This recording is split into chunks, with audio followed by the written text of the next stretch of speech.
আল্লাহর কাছে সবচেয়ে প্রিয় আমল, আল্লাহর কাছে সবচেয়ে পছন্দনীয় কাজ, সবচেয়ে আল্লাহর ভালোবাসার কাজ বান্দার, সেই কাজ, যেই ভালো কাজ, যেই ইবাদত, যে আমল বান্দা নিয়মিত করে, পরিমাণে সেটা অল্প হলেও হোক, পরিমাণে অল্প কিন্তু করে নিয়মিত, আল্লাহর কাছে আমলটা বেশি প্রিয় সেই আমলের তুলনায় যে আমল একসাথে অনেক করা হয় কিন্তু পরে আর করার কোনো খবর নেই।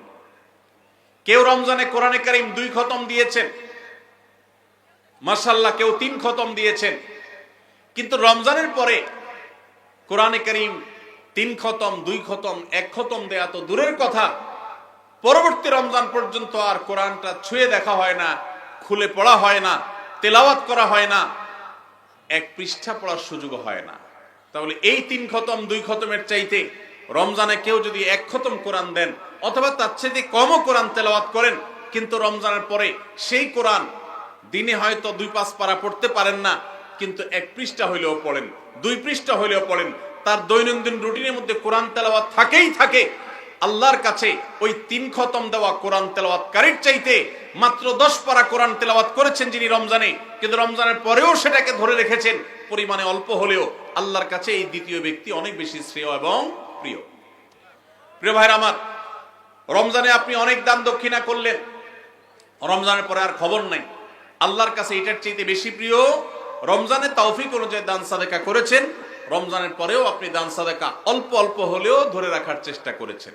আল্লাহ আমাদের সবাইকে রমজানে যে সমস্ত নেকামলগুলো আমরা করতে পেরেছি, রমজান শেষ হওয়ার সাথে সাথে সেগুলো বন্ধ না করে বরং সেই আমলের ধারাবাহিকতাকে আল্লাহ আমাদেরকে ধরে রাখার তৌফিক দান করুন। ভাইরা আমার, আমরা কি রমজান মাসকে পুজো করেছি নাকি আল্লাহর ইবাদত করেছি? ইবাদত কি আল্লাহকে করেছেন না রমজান মাসকে করেছেন? আল্লাহকে করেছেন। যদি রমজান মাসকে কেউ ইবাদত করে, রমজান মাসকে যদি কেউ পুজো করে, তাহলে তার এখন আর ইবাদত করার দরকার নাই, কারণ রমজান শেষ হয়ে গেছে। আর যদি কেউ ইবাদত করে আল্লাহকে, তাহলে যে আল্লাহ রমজানে ইবাদতের নির্দেশ দিয়েছেন, সে আল্লাহর নির্দেশ রমজানের পরেও ইবাদতের জন্য আছে না নাই? আল্লাহ বলেছেন, ওয়াবুদ রাব্বাকা হাত্তা ইয়াতিয়াকাল ইয়াকিন। তোমার রবের ইবাদত শুধু রমজানে নয়, রমজান ইবাদতের মৌসুম হিসাবে ইবাদত বেশি হতে পারে, কিন্তু রমজানের ইবাদতের ধারা মৃত্যু আসার আগ পর্যন্ত তোমাকে ধরে রাখতে হবে, তবেই আল্লাহর কাছে সাকসেস হওয়া যাবে, তবেই আল্লাহর কাছে সফল হওয়া যাবে, সার্থক হওয়া যাবে। আমাদের এই জীবন সাধনা, আমাদের তাকওয়ার সাধনা, আমাদের সিয়াম সাধনা, আমাদের রমজানের ইবাদত বন্দেগী আল্লাহর কাছে কবুল হবে। আল্লাহ আমাদের সবাইকে রমজানের আমলগুলোকে রমজানের পরেও পরিমাণে অল্প অল্প হলেও ধরে রাখার তৌফিক দান করুন। সবাই চেষ্টা করবো তো ইনশাআল্লাহ। রমজান মাস আমাদের থেকে বিদায় নিয়ে গেছে। রমজান মাস বিদায়ের সাথে সাথে আমাদের সমাজের বহু মানুষ আছে যাদের ইবাদত বন্দেগীও বিদায় হয়ে গেছে। আমরা অনেকে রমজান মাস শেষ হওয়ার পর মাথার টুপিটা খুলে ভাঁজ করে এমন ভাবে রেখে দিয়েছি যেন আবার আগামী বছর রমজান আসলে সেই টুপি খুলে আমরা মাথায় দেব। আমাদের কি শুধু ইবাদত বন্দেগী রমজানেই করা দরকার, না রমজানের পরেও করতে হবে? কতদিন পর্যন্ত আমাদের ইবাদত বন্দেগী নেকামল চলা উচিত, এ সম্পর্কে কোরআনে কারীমে আল্লাহ রাব্বুল আলামিন বলেন, ওয়াবুদ রাব্বাকা হাত্তা ইয়াতিয়াকাল ইয়াকিন। তুমি তোমার রবের ইবাদত করতে থাকো। কতদিন? ঈদুল ফিতরের চাঁদ দেখার আগ পর্যন্ত। কি বলেন? ঈদুল ফিতরের চাঁদ ওঠার আগ পর্যন্ত ইবাদত করো, এরকম কিছু? আল্লাহ বলেছেন, ওয়াবুদ রাব্বাকা হাত্তা ইয়াতিয়াকাল ইয়াকিন। তোমার মৃত্যু আসার আগ পর্যন্ত তোমার রবের ইবাদত তুমি কন্টিনিউ করতে থাকো, নিয়মিত করতে থাকো, ইবাদতের ধারাকে অব্যাহত রাখো, ইবাদত থামাবে না মৃত্যু আসার আগ পর্যন্ত। ইবাদত কতদিন চলবে? মৃত্যু আসার আগ পর্যন্ত। আমরা যারা রমজানের মৌসুমী মুসল্লি হয়েছি, রমজানের পরে আর মসজিদের দিকে আমাদেরকে আসতে দেখা যায় না। আমরা যারা রমজানের দান সাদেকা করেছি, রমজানের পরে আর আমাদের দান সাদেকা করতে দেখা যায় না।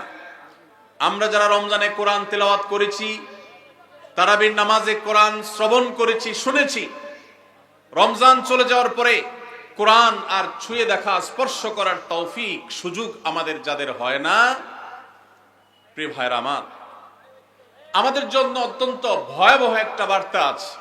সে বার্তা কি? আল্লাহ রাব্বুল আলামিন কোরআনে হাকিমে ইরশাদ করেছেন তিনি কার আমল ইবাদত কবুল করেন। আমরা যারা রমজানে প্রত্যেকে যার যার সাধ্য অনুযায়ী কম বেশি ভালো কাজ করার চেষ্টা করেছি, রমজানে রোজা রেখেছি, তারাবির নামাজ পড়েছি, কোরআন তেলাওয়াত করেছি, কোরআন তেলাওয়াত শুনেছি, দান সাদাকা করেছি, তাসবিহ তাহলিল করেছি, দোয়া করেছি, রোনাজারি করার চেষ্টা করেছি, যতটুকু তৌফিক হয়েছে ভালো কাজ করার চেষ্টা করেছি। রমজান মাসে যে সমস্ত ভালো কাজ, যে সমস্ত নেকামল আমরা করেছি, এর কোনটা আল্লাহর কাছে কবুল হয়েছে আর কোনটা হয়নি এটা বোঝার বা এটার নিশ্চিতভাবে জানার কোনো উপায় বা সিস্টেম কি আছে? নাই। কিন্তু কোরআনে কারীমের একটি আয়াত থেকে আমরা ধারণা নিতে পারি কাদের আমল ইবাদত আল্লাহর কাছে কবুল হয়েছে। আল্লাহ রাব্বুল আলামিন ইরশাদ করেছেন, ইন্নামা ইয়াতাকাব্বালুল্লাহু মিনাল মুত্তাকিন। আল্লাহ রাব্বুল আলামিন মুত্তাকিদের, আল্লাহ ভীরুদের, যাদের মধ্যে আল্লাহ ভীরুতা অর্জন হয়েছে, যাদের মধ্যে আল্লাহর ভয়ের চেতনা জাগ্রত হয়েছে, সেই চেতনা থেকে যারা আল্লাহর আদেশ নিষেধ অনুযায়ী নিজেকে পরিচালিত করে, তাকওয়া চর্চা করে, মুত্তাকিদের কাতারে যারা নিজেদেরকে শামিল করতে পারে, আল্লাহ রাব্বুল আলামিন বলেছেন আল্লাহ তাআলা তাদেরটাই কবুল করেন। অতএব যদি রমজানের পরেও আপনার মসজিদের আনাগোনা, মসজিদের আসা যাওয়া বলবৎ থাকে, অব্যাহত থাকে, রমজানের পরেও যদি আপনার কোরআন খুলে তেলাওয়াত করার সুযোগ সৌভাগ্য অর্জন হয়, রমজানের পরেও যদি আপনার মাঝে মধ্যে হলেও আল্লাহর কাছে দুহাত তুলে দোয়া করবার তৌফিক হয়, সুযোগ হয়, সামর্থ্য হয়, রমজানে অনেক বেশি দান সাদাকা করেছেন, রমজানের পরে এত বেশি পারেন না, অল্প হলেও দান সাদাকা করার চেষ্টা করেন, তাহলে আপনি আল্লাহর কাছে নিজেকে সেই সৌভাগ্যবান মানুষদের কাতারে শামিল বলে সুধারণা করতে পারেন যাদের রমজানের আমল ইবাদত আল্লাহ তাআলা কবুল করেছেন। আলহামদুলিল্লাহ।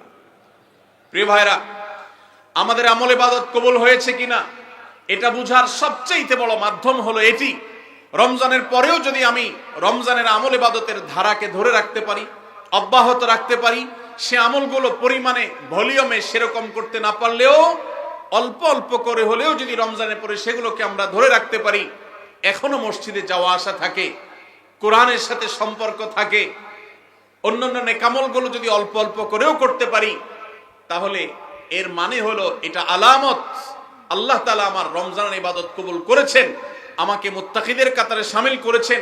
রমজানের পরে এখন গুনাহ করতে গিয়ে বুকটা কাঁপে। আল্লাহ দেখেন যে আল্লাহর ভয়ে রমজানে হারাম থেকে বেঁচে থাকার চেষ্টা করেছি, সে আল্লাহর ভয় এখনো বেঁচে থাকার চেষ্টা করি, হয়তো ততটা পারি না কিন্তু চেষ্টাটা করি, এটুকু যদি করতে পারি তাহলে এটা একটা আলামত, এটা একটা ইন্ডিকেটর যে আল্লাহ তাআলা আমাদের রমজানের আমল ইবাদত কবুল করেছেন। আল্লাহ আমাদের সবাইকে সেরকম সৌভাগ্যবান মানুষের কাতারে শামিল হওয়ার তৌফিক দান করুন। আস-সুন্নাহ ফাউন্ডেশন, উম্মার স্বার্থে সুন্নাহর সাথে।